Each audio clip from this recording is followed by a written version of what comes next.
Hello, good day. This is Jove Aguas, and welcome to my lectures in ethics. And the topic of today's lecture is Immanuel Kant's ethics. So, first, who is Immanuel Kant? Well, Immanuel Kant is a German philosopher during the 18th century, and he is considered to be one of the most important and the most influential philosophers of the modern period in philosophy, especially during the Age of Enlightenment. So if we can trace if we're going to trace the history of modern philosophy, started with the Renaissance, and then the second period after the Renaissance would be the Age of Enlightenment. But during the whole period of modern philosophy, you have different philosophers like René Descartes, John Locke, David Hume, Spinoza, etc., etc. And after these philosophers came Immanuel Kant. But of course, after Immanuel Kant, you have another German philosopher, Hegel. Okay? So Immanuel Kant is known for his many of his works, especially the three critiques that he wrote. These are the critique of pure reason, the critique of practical reason, and the critique of judgment. So in this lecture, we will focus on his moral philosophy or his ethics. So it's an ethics that we can say based on duty, because one of the many things that Immanuel Kant discussed is duty. Okay, in fact, many people, some commentaries, call his ethics as a kind of duty ethics. Okay, among other concepts or other uh, things. No? So aside from duty, he mentioned about discuss about categorical imperative, the moral law, the goodwill. So we're going to discuss these things, these concepts in this lecture.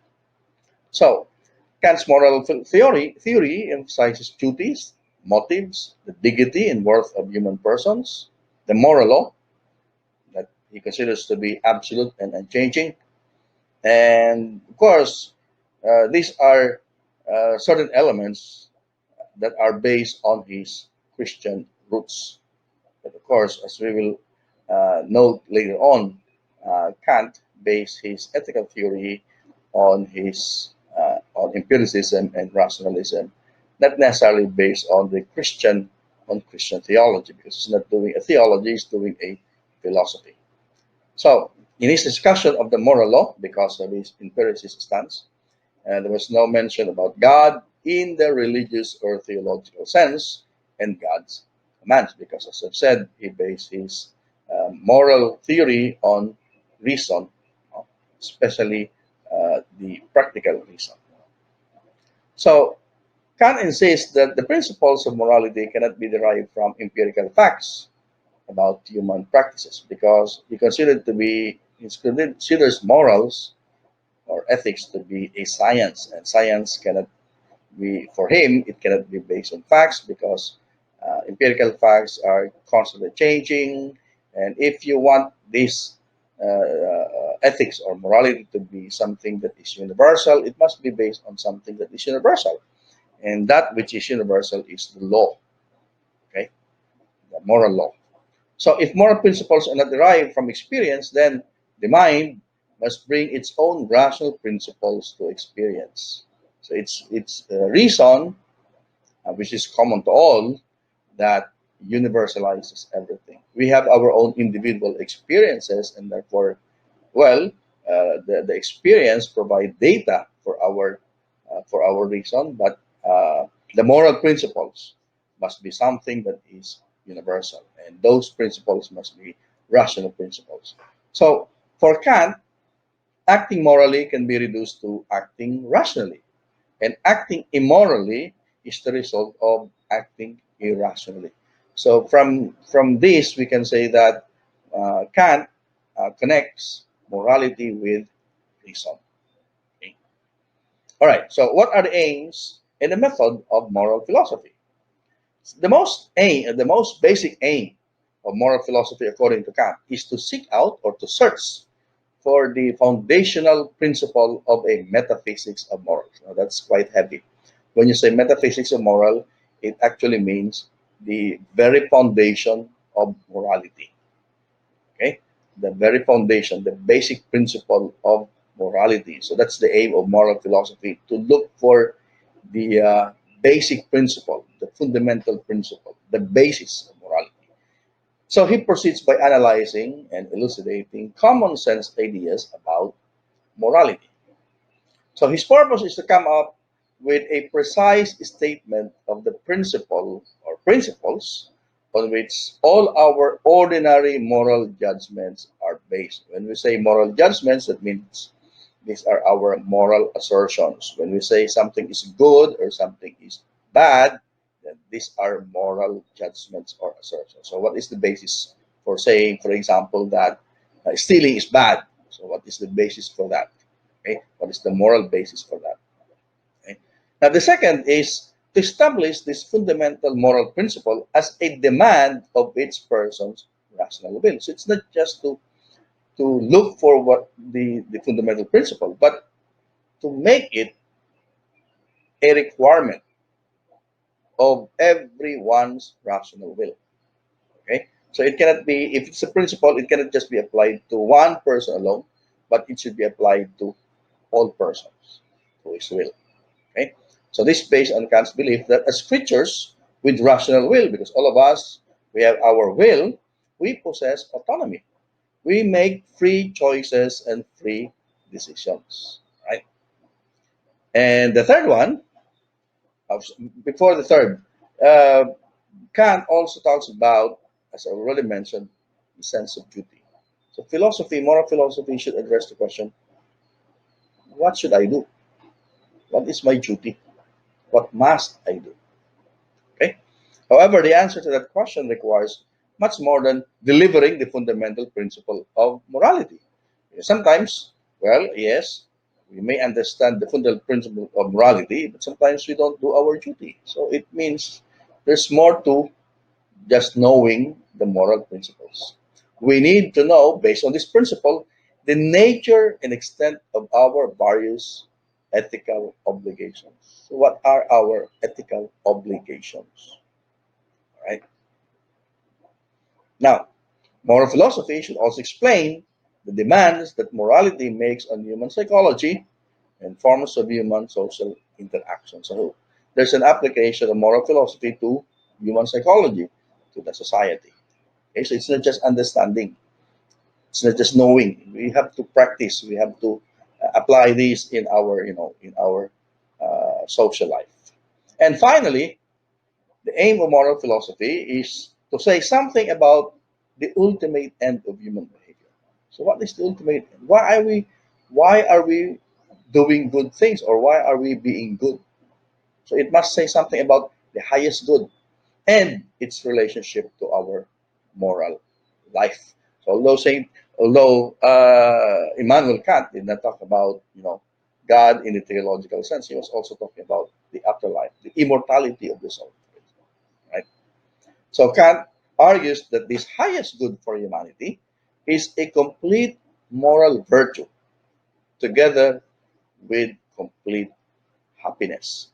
So again, the concept happiness comes into the picture because as we have already mentioned in our previous discussion, especially about the Greek philosophers, they always connect ethics with eudaimonia or happiness. And here is Kant connecting morality with happiness. Right. So now let's go to the next very important concept of Immanuel Kant, the good will. He said, the only thing that is good without any qualification is a good will. He said, nothing in the world can possibly be conceived which could be called good without qualification except a good will. What do we mean by qualification?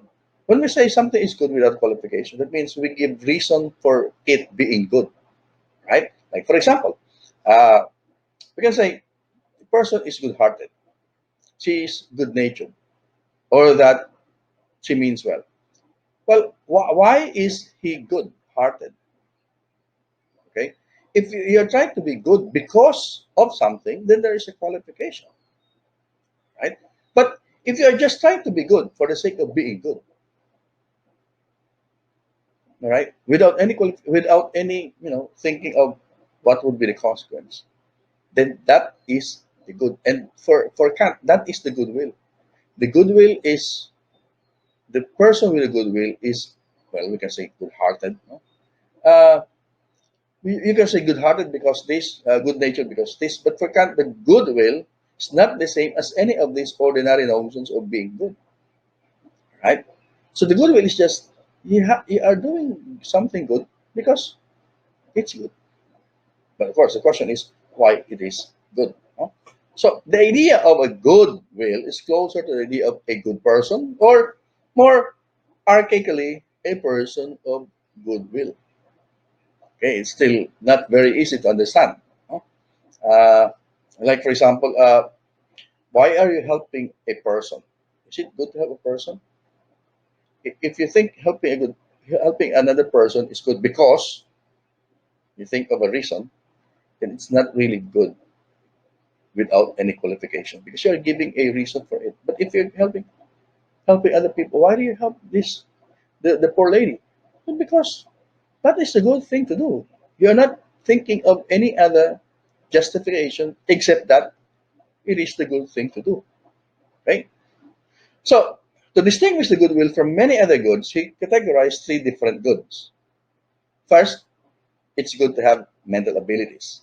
Like you're intelligent, you're witty, uh, you have good scholastic record. That's good. Okay. And it's also good to have, a good character. Like for example, good temperament, you have courage, you have perseverance, you're honest, and so on, etc. So that is also good. And the third category would be the gifts of fortune. Like for example, it's good to have honor, it's good to have wealth, it's good to have power. They are all good. All right? They are all good. However, these things are good, okay, but with a qualification. Okay, without a goodwill, these positive qualities could be misused for evil ends. Take for example intelligence.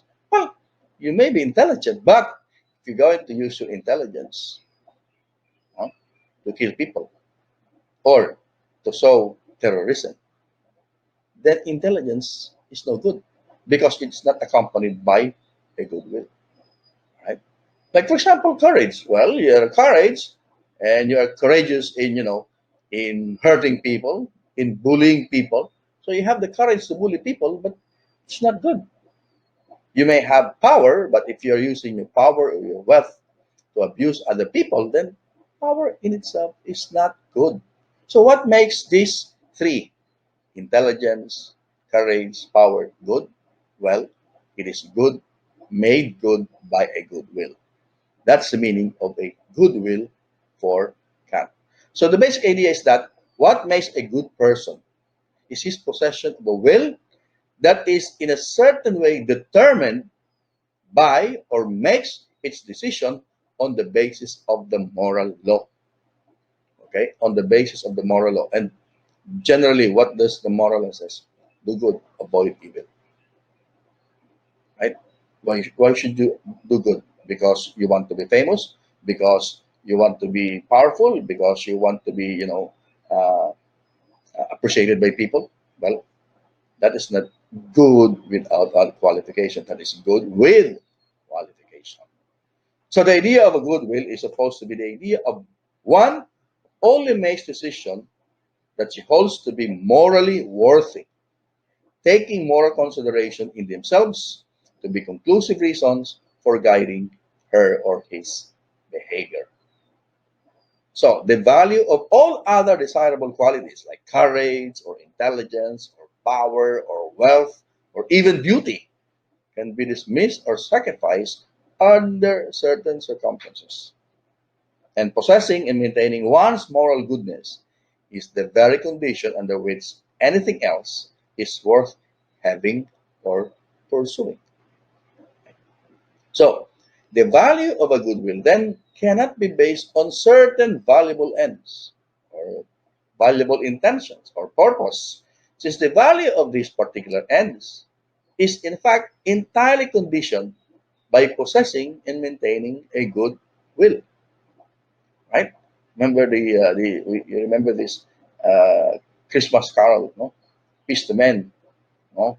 Of goodwill, meaning they're doing these things, they have the good things, but they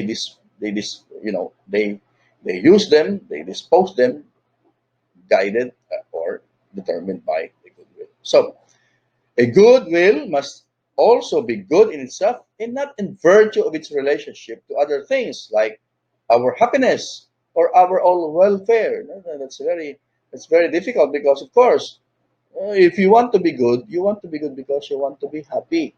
But according to Immanuel Kant, do not consider your own happiness as the very motive for being good. So what should be the ultimate consideration for being good, for having of the goodwill? Because that is the right thing to do. It may not make you happy, but if it is the right thing to do, then by all means do it. Okay? So let's go to the next. Duty, law, and rationality. The decisions of a good will are wholly determined by demands by moral demands or the demands of the moral law. And according to Immanuel Kant, the moral law is decisive. It is motivated by the thought of duty. A morally good will moves or acts on the basis of a moral duty. So, what is this moral law?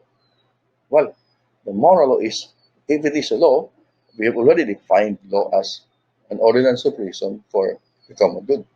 And reason tells you to do good for others, right? So it's not something that really just based on our experience. The law is a principle, so it applies to all. And because the law is an ordinance of reason, and we have reason, then we can also understand what the moral law is.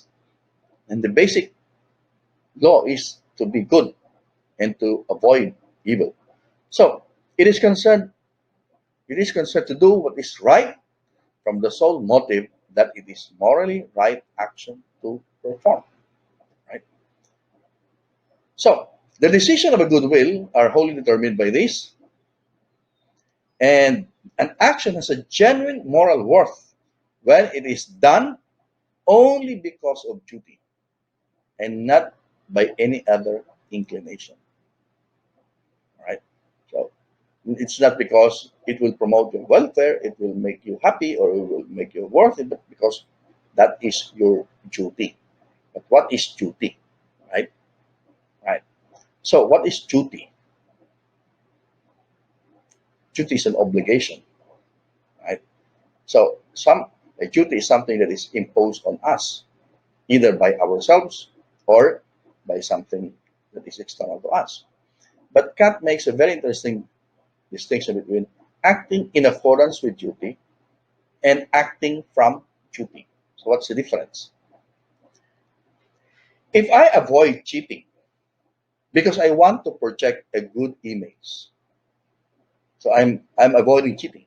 That's a duty to avoid not to cheat. But if I do this because I want to project a good image, that is in fact doing the right thing because I'm not cheating. But it may be doing something in accord with duty. Okay? So it just happens that it complements or it agrees with a duty. But I'm not actually doing it because it is my duty. Because I'm doing it actually to project a good image. Okay? So my ultimate intention is, well, self-interest, good image. So it's not based on duty. It is in accord with duty. But if my motive for not cheating is because it is based on the moral law, because it's my duty to do not to cheat based on the moral law, then it proceeds from a goodwill. And therefore, it is an action that has a moral worth because I am doing something good based on duty, from my duty, okay? Not in accordance with duty, right? So if you have people because you want to project a good image, because you expect them to help you in return, then you're just doing your duty, no? Doing something good in accord with duty, but not based on your duty. So, any dutiful action with motives of self-interest, self-preservation, sympathy, and happiness, they may be trustworthy, but according to Immanuel Kant, because they do not express a good will, therefore they don't have any genuine moral worth. Okay, so you may be, applauded by people, but for Kant does not have any genuine moral worth. What is singular about motivation by duty is that it consists of bare respect for the lawfulness of the law. Okay, for the lawfulness of the law. Duties are created by rules or laws of some sort, but anyone could be motivated by any kind of duty arising from any kind of law. Because aside from the moral law, there are other laws, the laws of the land. All right. So suppose you are doing this because you're just following the traffic rules. I'm not going to beat that red light because there is a traffic, there's a traffic policeman to enforce traffic rules. Is it worth? Does it have a moral worth? No, because you're doing this for this particular law. But if you're doing that because of the moral law, then even without the policeman there, you will do this because that is the right thing to do based on the moral law. Okay, so there's a difference between being motivated by a sense of duty in the ordinary sense and being motivated by duty in the Kantian sense. There's a difference between ordinary laws and moral law. So you can do your particular duty in the ordinary sense by following ordinary laws. There's a policeman in there, so you follow the ordinary laws of traffic. How about if there's no policeman? Okay, and if there's no policeman, what remains? Your reason. Your reason that can understand the moral law. Of course, your reason can also understand the ordinary laws, but your reason should not be just be motivated by these ordinary laws. They should be motivated by the moral law. Okay? So in the ordinary sense, our duty is motivated by our respect for certain laws, like the laws of our land, the laws of the state, the laws of the university, of an institution or organization. But in these cases, we can rationally opt out of our membership in the nation or the city or the state or the institution and escape its laws. We can, if you don't want to follow the laws of the university or the precepts of the university, you can always get out of university, and you're no longer, uh, they're no longer confined to that organization. Therefore, you don't have to follow the laws, right? So duty in this sense is conditioned by our membership to that social institution or social group, and we have the option to stay out. Okay, our respect for the laws guiding us is qualified in the sense that the duty that such laws require us is compelling only to such an extent that we are in that institution or it does not conflict with some other laws. Right? So for as long as we are there, then we have to follow the law. Eventually, however, the will come to the laws that apply to us as members, not as members of this state or institution or country or a social body, but simply as members of the group of rational agents, of, of creatures, rational creatures, who are capable of guiding their own behavior based on the principles and laws of rationality. We are all rational human beings, and there's no escaping that. And because we are all rational beings, we cannot escape the moral law. And we cannot choose to opt out, to stay out of this category of such beings, because we are all rational agents. And therefore, we have a duty that we cannot rationally opt out. Okay? So, when we do something because it is our moral duty, we are motivated by the thought that because we are rational beings, we must act only as this fundamental law or practical reason prescribes. A law that would prescribe how any rational human being in our circumstances should act.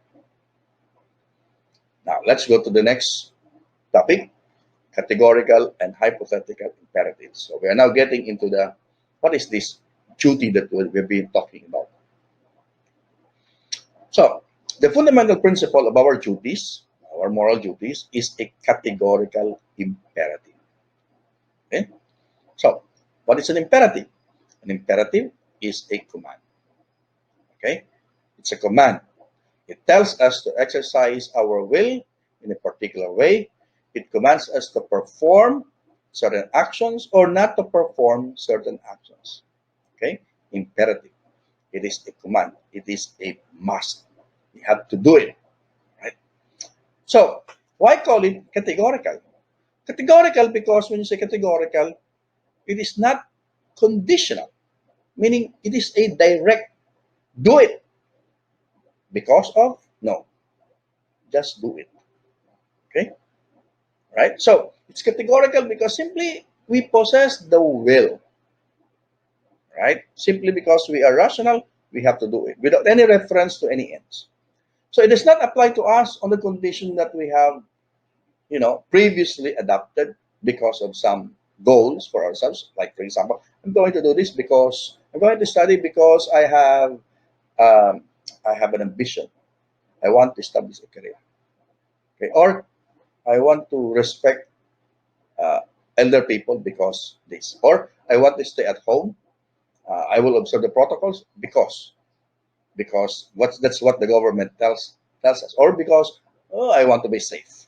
Right? Of course, you can do this for all these reasons, but this it means the imperative is not categorical. It is based on certain conditions.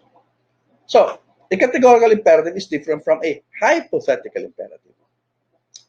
According to Kant, there are oughts other than our moral duties.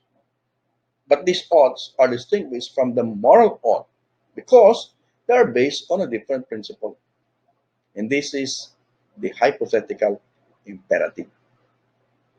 A hypothetical imperative is a command that also applies to us because of our rational will, but not merely because of our rational will. What does it mean? It requires us to exercise our rational will in a certain way because we have some antecedent ends. By antecedent ends, we have prior goals, right? Like, for example, studying very hard because you have the goal of finishing and establishing a career. So, hypothetical imperative is a command in a conditional form.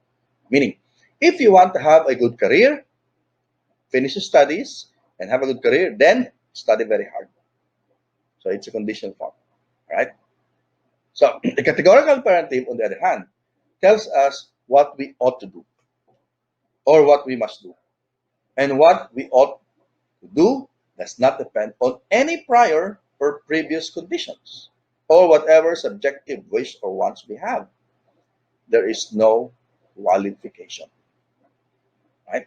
So it tells us that we ought to do what we ought to do at all times under all conditions. Okay? So the categorical imperative, although it's just one moral principle, it can have different formulations which emphasize the different aspects of morality. And Kant tells us presents us three categories, or three formulations of the categorical imperative. First is act only according to the maxim, by which you can at the same time will that it should become a universal moral law. Okay? What does it mean? It's also called the principle of universalizability. Universalizability, meaning you universalize the maxim, right? So, if it is universal, then it should be applicable not just to you, but to everybody on similar circumstances. So, we should act on a maxim that applies to everyone without exception. Okay?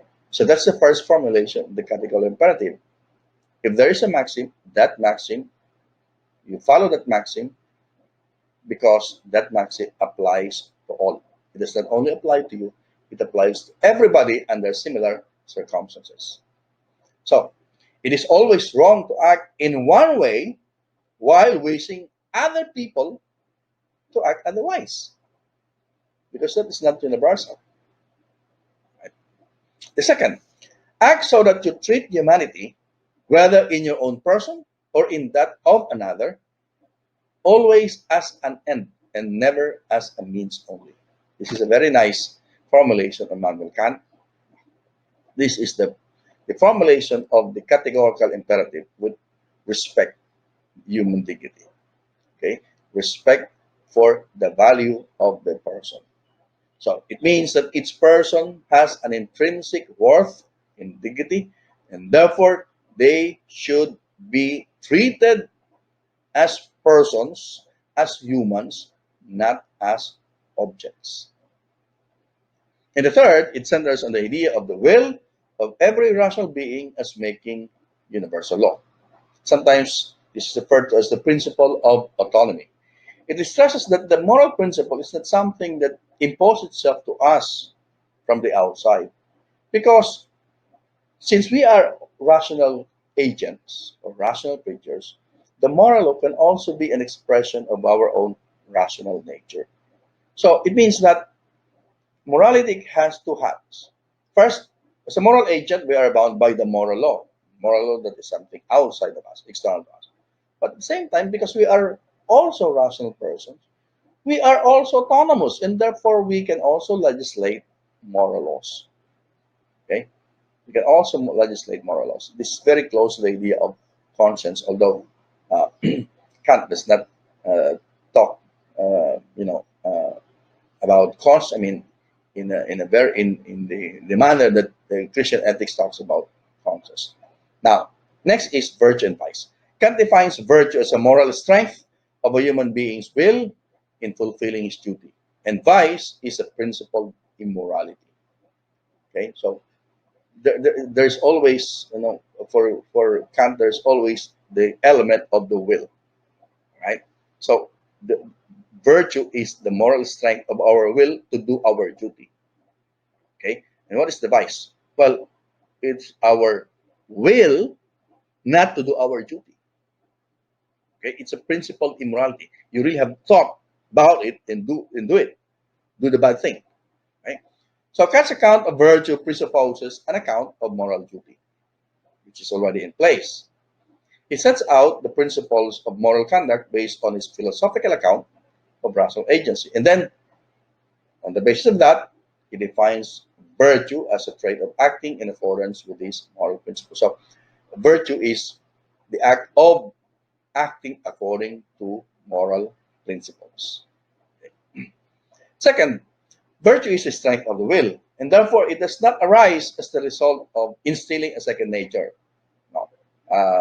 In Aristotelian ethics and in Thomistic ethics, we say that virtue is a habit, and habit is, acquired through constant, repetition, so that it becomes a permanent second nature on us. But for Immanuel Kant, it's not some kind of a human nature, right? Or a second nature. So, though a disposition, it is a disposition of one's will, but not a disposition of our emotions, of our feelings, of our desires, or any other feature of human nature. So, Kant applies virtue to the will only, not to the emotions or not to our desires. And Kant holds moral virtue to be a trait grounded on moral principles. And therefore, there is a sharp distinction between non moral and moral virtues. While virtue is important, it does not hold a very lofty place in Immanuel Kant's system. Oh, he only said that, well, it's a moral, it's the strength of the will to follow the law. Okay. So that one acts from duty, even repeatedly and reliably, can be compatible with an absence of the moral strength to overcome contrary interests and desires. The point of Kant is that even if we do things, good things repeatedly, it can still, we can still do certain things based on our interest or some because of some other reasons, which are not good, of course. So, in fact, it may often be no challenge at all towards duty from duty alone. So, someone with a good will, according to Kant, who is genuinely committed to duty for its own sake, might simply fail to encounter any significant temptation that would reveal a lack of strength to follow through with that commitment. In other words, for Kant, if you really have a good will, you will never even oh, encounter any significant temptation. For you, all these temptations coming from the outside will just be nothing because of the firm strength of the resolve of the will to follow what is right, to follow what is good, to follow the law. And I will end you with this very nice quotation from Kant. Morality is not the doctrine of how we make ourselves happy, but how we make ourselves worthy of happiness. Many times we complain, why are we not happy? Why am I not happy? But the question is, do you deserve happiness? Have you made yourself worthy of happiness? So instead of thinking about what is happiness, why I am not happy, think instead of, am I worthy of being happy? What did I do to deserve happiness? Or what should I do to deserve happiness? So thank you very much for listening. I hope you stay safe during this pandemic, and God bless.